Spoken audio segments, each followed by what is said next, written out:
एक बार गौतम बुद्ध के पास एक शिष्य आया और उसने बुद्ध से कहा, कृपया आप मुझे अपना शिष्य बना लें। मैं आपसे बहुत सारी ज्ञान की बातें अर्जित करना चाहता हूँ। मैं आपसे बहुत सी ऐसी बातें सीखना चाहता हूँ जिससे मेरी जिंदगी भी आपकी तरह बन सके। कृपया मुझे शिक्षा दीजिए।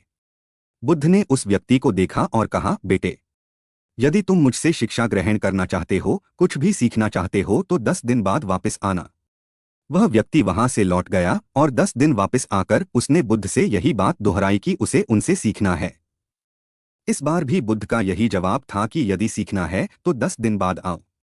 यही क्रम कई महीनों तक चलता रहा। आखिरकार इस बार शिष्य ने गौतम बुद्ध से पूछ ही लिया, आप मुझे हमेशा ऐसे टालते ही क्यों रहते हैं? कृपया मुझे शिक्षा दें। इस पर बुद्ध ने उस व्यक्ति से कहा, बेटे, जाओ एक गिलास पानी लेकर आओ। वह व्यक्ति उनके कहे अनुसार उनके लिए एक गिलास पानी लेकर आ गया। बुद्ध ने उसे फिर से कहा, इसके अलावा एक गिलास पानी और लेकर आओ। वह उनके कहे अनुसार फिर से एक गिलास पानी ले आया। अब बुद्ध ने कहा, इस एक गिलास का पानी दूसरे गिलास में डाल दो।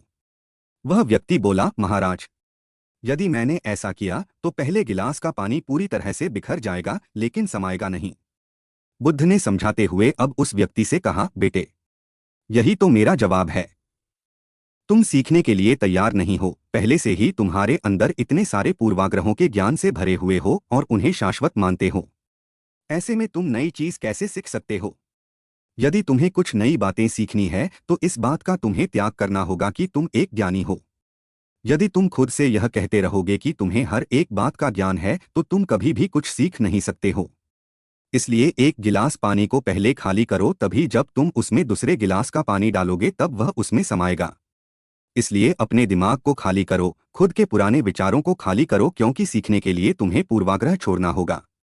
वह व्यक्ति बुद्ध की बातें समझ गया और उसने एक गिलास पानी को खाली कर उसमें ज्ञान की बातें अर्जित करने की सोची। दरअसल हम लोगों का दिमाग पैराशूट की तरह रहता है, जब तक वह खुलता नहीं तब तक वह किसी काम नहीं। हमारा दिमाग खुलने पर ही काम करेगा, या यूं कहें कि यदि हमें नई नई बातें सीखनी है तो हमें अपना दिमाग पहले खाली करना होगा।